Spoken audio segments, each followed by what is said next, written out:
韩日媒体5号均传出，中日韩3国正就下月在韩国首尔召开领导人会议进行协商。如果成行，将是中日韩领导人会议自2019年12月在中国成都举行后首次重启。这对3国合作具有怎样的积极推动作用？但日韩近年来在军事安全领域进一步同美国靠拢，美日韩同盟加速成型，这又会给中日韩合作为核心的东亚区域经济一体化发展带来哪些影响？日韩谋求在东北亚事务中的政经分离，又是否能够如愿呢？据韩联社报道，韩国外交部官员5号表示，中日韩3国正就在首尔举行领导人会议事宜协调日程，商定在彼此方便时尽早举行会议。韩方为此与中日保持协调沟通。据悉，3国正在考虑下月底举行峰会的方案。会议日程敲定后，3国将举行部长助理级高官会议或副部级会议，加快协调会议筹备工作。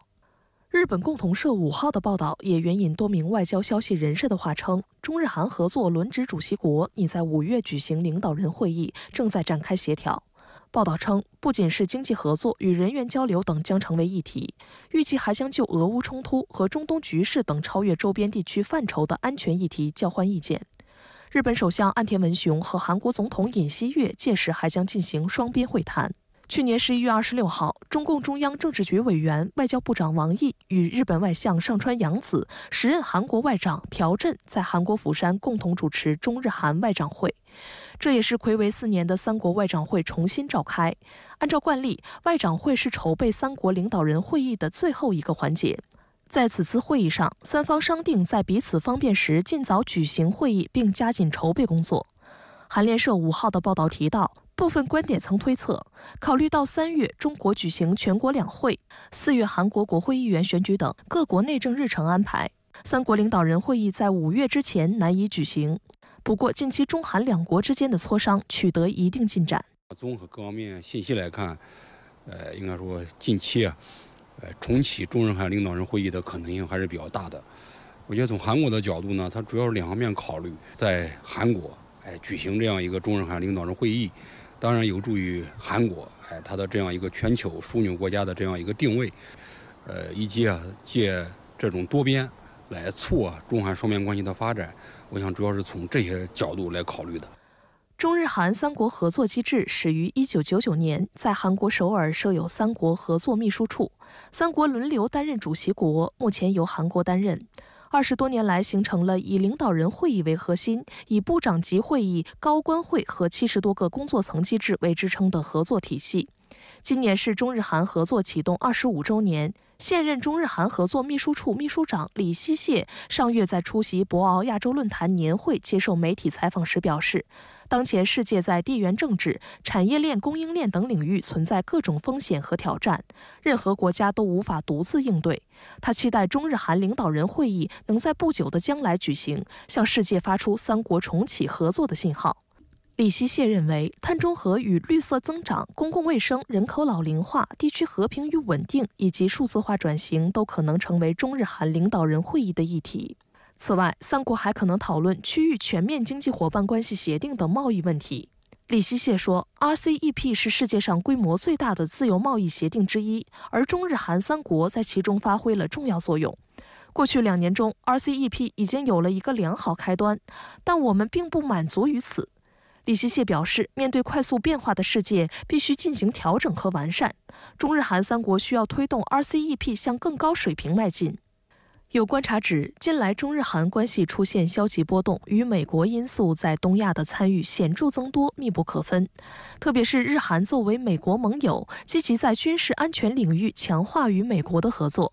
而尹锡悦政府上台后，奉行亲美和缓解对日关系的政策，使得韩日成为美国遏制中国前沿2翼的格局更加分明。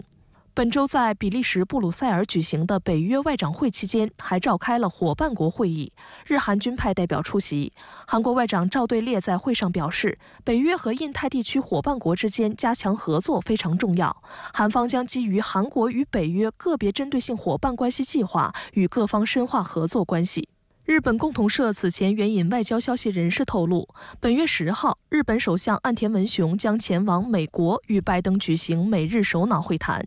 期间，拜登或将正式邀请岸田7月份再度访问美国。该消息人士表示，按照计划，岸田和韩国总统尹锡悦将参加7月9号至11号在美国华盛顿召开的北约峰会，并前往位于马里兰州的美国总统度假胜地戴维营，与拜登举行第2次戴维营峰会。去年8月，拜登在戴维营同岸田、尹锡悦举行了首次美日韩3国领导人峰会，不仅连发3份成果文件，还承诺这一峰会将每年定期化召开。在3份成果文件中，美日韩谈及的合作事项涵盖军事、技术、经贸、供应链、高科技等诸多领域，针对的国家也扩大至中俄朝3国。对于今年的峰会议题，日本外交消息人士透露，同样离不开中国。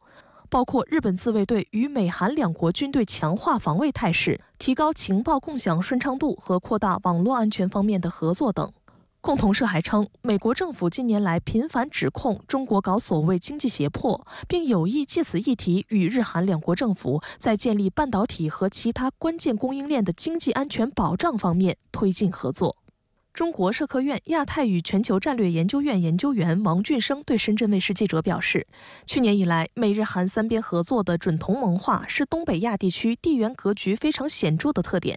无论是机制建设，也就是形成常态化的领导人峰会，还是功能性建设上，即从最初的针对朝鲜逐渐扩展到涵盖中国，但3国要最终完成同盟化仍存在不确定性，包括日韩关系改善能否持久，以及今年的美国大选会否让特朗普卷土重来等因素。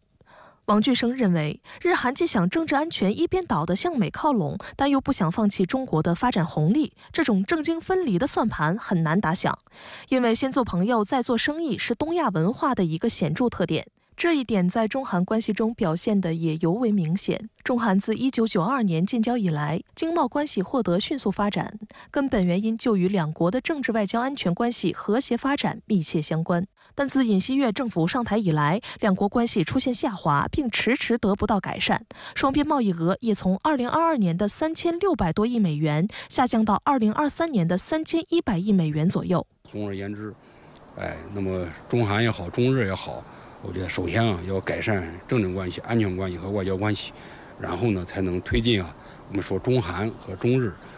那么经贸的合作会进一步的发展。马英九率台湾青年大陆行进入到第6天，也是他们在陕西祭祖参访的第3天。西安作为13朝古都，拥有众多名胜古迹。马英九一行登城墙、看兵马俑、访国家版本馆、逛大唐芙蓉园，在一步一景的秦风唐韵中，感受中华文化的璀璨魅力。6号上午，马英九一行来到位于陕西省西安市临潼区的秦始皇帝陵博物院，参观被誉为世界第8大奇迹的兵马俑。从1号坑到3号坑，再到2号坑，马英九全程认真聆听讲解，观察相当仔细。兵器就是他拿着那种长兵器，这个兵器的把已经腐朽了，没有保存下来，能保存下来的就是造腐朽。因为它这都木质的，木质的这种兵器的杆不是原来的真正的兵器，是原来的真兵器。实战兵器呢，它分3个种类，比如说有这种长柄的兵器，长柄的兵器要么就是木柄，要么就是金柄。听闻讲解员提到秦军如虎狼之师赤膊上阵，马英九十分震惊，问道：“真的假的？”在近距离观看陈列的贵社俑、将军俑、军力俑等不同俑后，马英九还大胆推测，穿方鞋的会不会是骑兵俑？而当他看到不少兵马俑造型都有一点小肚子时，还现场和大家讨论起了古今审美的变化，引来一片笑声。汉的时候，这个对于男人的要求富贵。所以不同时期对美的要求不一样。你看我们现在照相时候把我 P 瘦一点，那时候都要塑造起来都是壮壮的、高大强壮的人的样子。我们开始鼓励大家富贵，那就可以放开吃东西了。马英九一行在兵马俑前合影留念时，许多游客还向他们高喊“欢迎回家”。欢迎，常来。两岸多交流，尤其是年轻人应该多交流。当天下午，马英九一行前往西安国家版本馆和大唐芙蓉园参观。隔藏秦岭，文迹华夏。位于秦岭脚下的西安国家版本馆是中国国家版本馆一总3分的分馆之一，肩负着国家版本资源保藏传承的重担，将载有中华文明印记和地方特色印记的各类版本纳入其中，是中华文化种子基因库。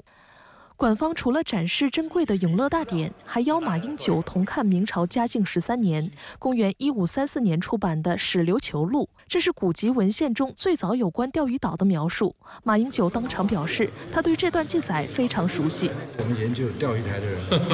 一定要读的，明确从古籍里边证明了，是吧？钓鱼台是不属于琉球，说得很清楚，对，很清楚。5米山以外，对。这个资料呢，在英国牛津大学我也去看过啊，也有这段话。此前一晚游览西安城墙时，马英九和台湾青年还在永宁门前观看了一场仿古迎宾入城礼。在与金甲武士和唐朝仕女合影时，台湾同胞们满脸笑容，挥舞双臂。随后，大家一起详细了解古代城垣建筑、防御工事、服饰风俗等传统知识。赞不赞？赞不赞？看到近几日马英九一行与大陆同胞的友好互动，岛内舆论热议，促青年交流，传和平心声。我觉得这样的一个出访哦，绝对是好的哈。我认为啊，这8年来，其实在跟对岸的互相的一个沟通上面，确实非常的少哈。那在这个时候，我觉得有接触总比没接触好，有交流总比没交流好。对于两岸彼此的敌意有一定程度的疏解的作用，维持和平的关系，才能够避战，才能够造福台湾人民。厦门大学两岸关系和平发展协同创新中心主任刘国深对深圳卫视记者表示，马英九此次友谊之旅将带动更多台湾民间人士勇敢地跨海走过来，增进了解，促进和平。他带着20位台湾的年轻人过来，那么这些年轻人将用自己的眼睛、自己的手去感受、去触摸、去听到、看到中国大陆各方面的发展。在这段时间是尤其重要，因为我所了解的台湾社会这一段时间这几年来对中国大陆的了解是非常的片面，无奇不有。如何去打破这个信息茧房，就要靠这么多的年轻人走过来看一看。